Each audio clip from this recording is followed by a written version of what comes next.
stop, you kids. I bet you didn't expect Brett Baer would do your pat down. Good evening, everyone. All right, President Trump said he's giving serious thought to revoking Rosie O'Donnell's U.S. citizenship. After all, since she left, there have been 0 Bigfoot sightings. Since President Trump canceled Kamala Harris's Secret Service protection, Los Angeles cops are being used to provide her security. They're not even letting her drive, not because she's a drunk, but because she's a woman. I know. Yeah. I know. It's 2025. I agree with your outrage. But the thought of having police officers guarding Kamala has given me an idea for a new business.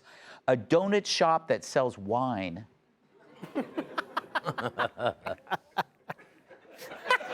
Oh, it's probably because you do think it's a good idea. Yeah. I think they were doing what I was doing. Yeah. I was like, what's the name? Grape holes? I know. I was like, where's the joke? I didn't see the joke. All right, enough of you people.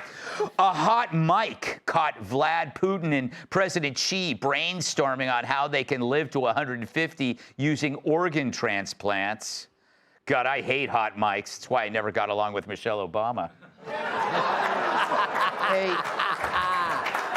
Terrible. And you're clapping for that one and not the donut shop joke? Don Lemon got kicked out of Congresswoman Marjorie Taylor Greene's office. She thought he was there to confront her, but he really wanted to go through her trash for recyclable cans and bottles. Hard times, Don.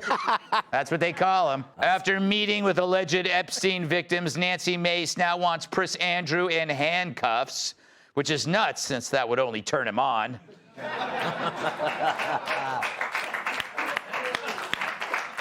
And finally, workers doing renovations at an Ontario high school found a man's wallet that was lost 51 years ago. Up until now, of course, the only wallet that contained a 51-year-old condom belonged to this man.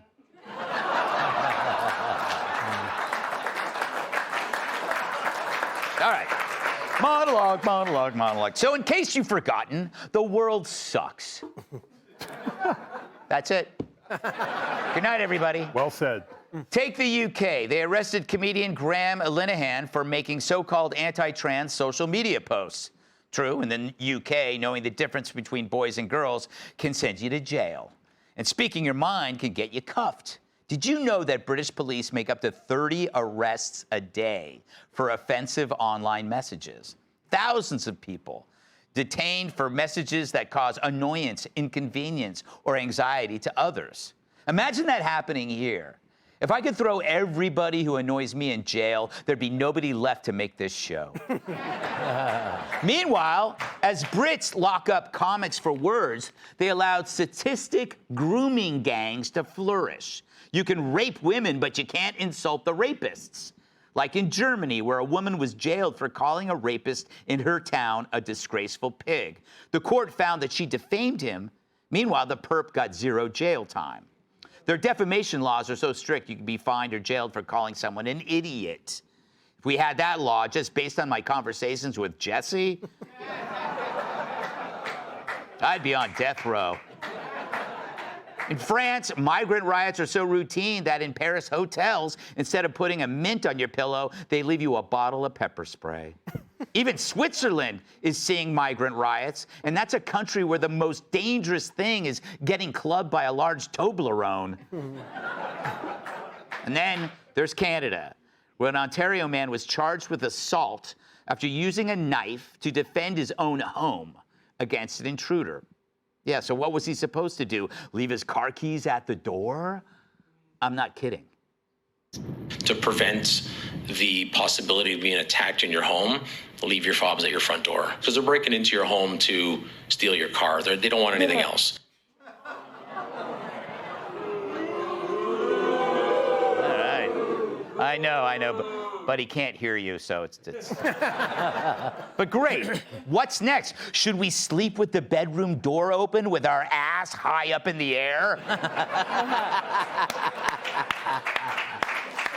It's actually a thing. Wouldn't be the first time. But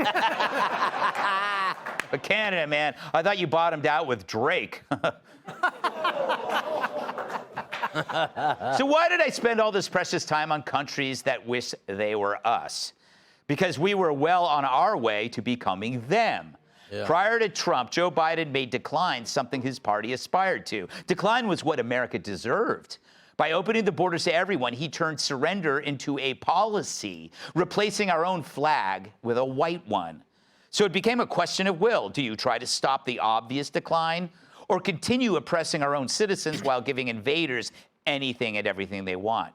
Our enemies realize that one way to destroy a democracy is to exploit empathy. Let in people who actively advocate against our system and swear that if they were ever in power, they would imprison us for resisting. And yet we granted them asylum. That's not a melting pot. That's a strategy to destroy America. Enter Donald J. Trump. Say what you want, but America is no longer a doormat. I mean, yeah. USA, USA, USA, USA, USA. Oh my God. You're at the right show, people. Yes. After all, Trump has illegal immigrant criminals surrounded in a swamp full of gators being guarded by a beautiful woman that shoots puppies. I mean, come on. Trump called BS on all this self-hate because under Biden, he saw the future. And he remembered we have a Constitution, that lovely little First Amendment, and a second one that protects the first one. We can speak out. The rest of the world can't. And Trump understands this. He looks at the world and says, why should we help you if you can't help yourselves?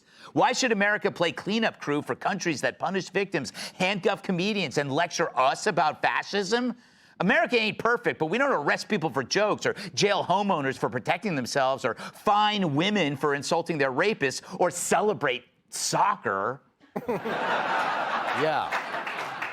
But the rest of the world, they're a mirror into what the future could have held for the U.S.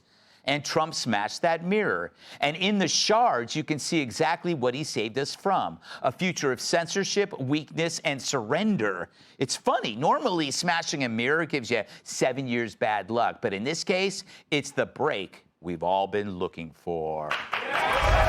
Let's welcome tonight's guest. He's known for SNL, i.e. stealing Nana's lingerie. Actor and comedian Rob Schneider. Clubs call him a comedian to watch because he steals their silverware. Writer and comedian Joe DeVito. Her son is already pretending not to know her. New York Times bestselling author and Fox News contributor Cat too.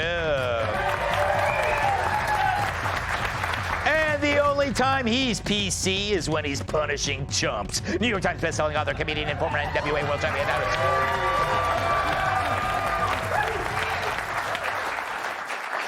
Rob, the monologue had an overarching theme about fighting the decline and the will to fight it all, but you actually know Graham Linehan. I was wondering if you wanted to comment on that. Well, first of all, I think the British arresting comedians. I mean, why not? Is my question. I mean, as soon as the comedian got off the plane, it was like, all right, right now. Comedian, put your rubber chicken down. Put your arms over your head. This is an arrest. Put your punch steins down. Let's go. No, they armed because the British, they're not armed. They aren't. They came armed. Yeah. He's that dangerous. He's got cutting jokes. He could stab you with a riposte or whatever that word is. It is nuts. But I want to say the British police have terrible timing because he's working for our TV show, Tenure for Friendly Fire Studio. And they should at least wait to arrest him when the TV show comes out. This is months away. Yeah. You should have planned it better. They should have planned it. I know we should have had to go out there. But, but it's good. Graham's a good guy. He almost literally went to the hospital because he didn't know what the hell was happening. Yeah. That's crazy stuff, Joe. You thought about going into comedy. Yeah. Are you glad that you chose working for my show? It's true. Well, this shows you I'm so tired of everyone saying we should be more like Europe. We should be more like, oh, you mean the birthplace of communism, fascism, and the Spice Girls? Yes.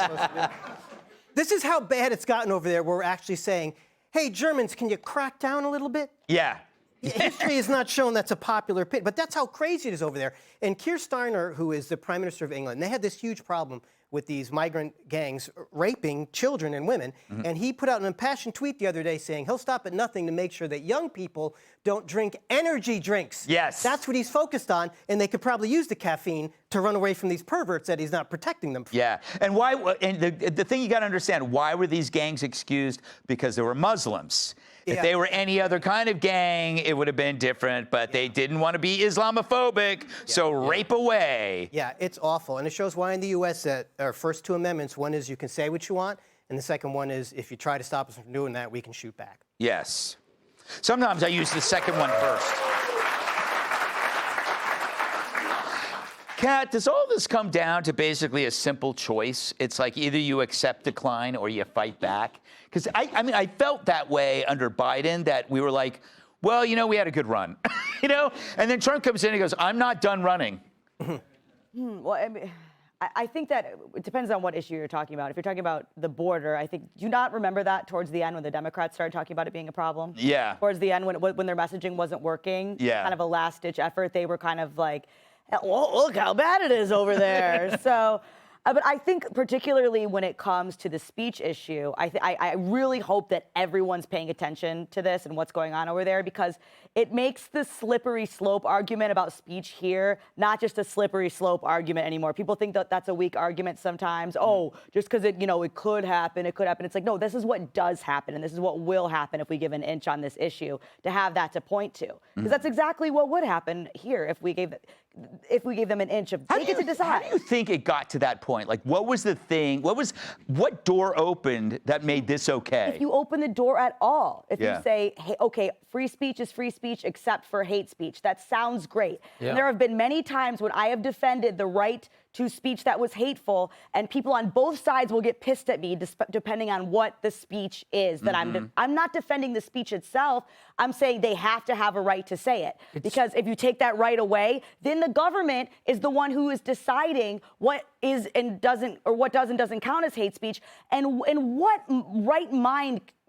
person in their right mind could think the government would make a decision that would agree with you all the time? Yeah. It's giving into the. No, what it is. No, what it is like. And that's not as fun as it sounds. It is letting the most sensitive members of society being the ones deciding what everybody else gets to listen to and watch. Yeah. But luckily, we have something for that. Oh. Tears of the Left bourbon. Wow. He saw a spot for a plug and he was like, I'm taking it. Amazing. It has the nice aroma of January 6th. Yeah. And you can, I'm gonna need a top. You need to top me off.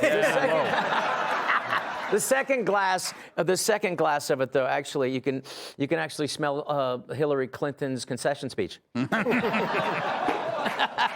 Tyrus, would you like to end this segment with your usual wisdom? No, I'm going to be rude.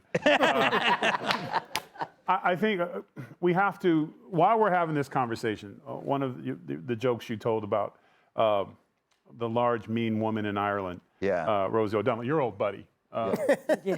I think it's important that you do not, those of you who don't know, she got mad at Kat one time on real mad. social media, but it's important that the people who hate the country the most, that are from here, that say the horrible things, you got to endure it. Yeah. Because that's part of it. She says horrible things about America. She's said horrible things about us. She said all kinds of things. But that's her right as an American. So I disagree with the president on that front. You don't take citizenship away because they don't like you or say I think he horrible was things. joking. I know he was joking, but we have to, because that's going to be the argument. That's going to be the throwback. Right. They're going to try to make a martyr out of it. And I 1,000% he was trolling her. Yes. Which I would like, Mr. President, you were so busy. You don't have time. You got to, it's like, hey, bro. And it's hard for me. Yeah. It's hard not to punch down sometimes. It is. Yeah. People say and you just want to go get them, but you would be like, I'm so busy winning. Yeah. Sometimes ignoring is the best diss ever. You don't matter. But Europe is, I used to go to Europe all the time. I will not go for anything now because I know they'll be like, because they watch over there. Yeah, they would, someone, it takes one person to call. Right. One I would person love call. to get arrested in Europe. That'd be great for my career.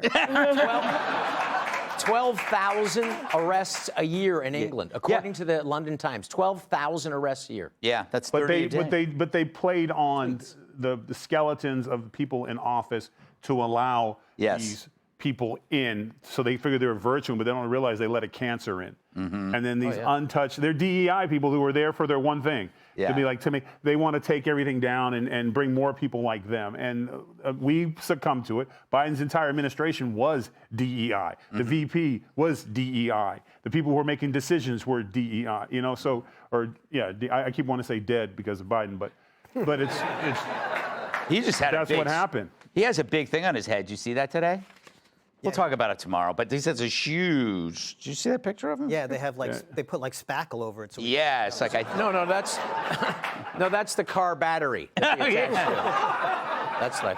Hey, Sean Hannity here. Hey, click here to subscribe to Fox News YouTube page and catch our hottest interviews and most compelling analysis. You will not get it anywhere else.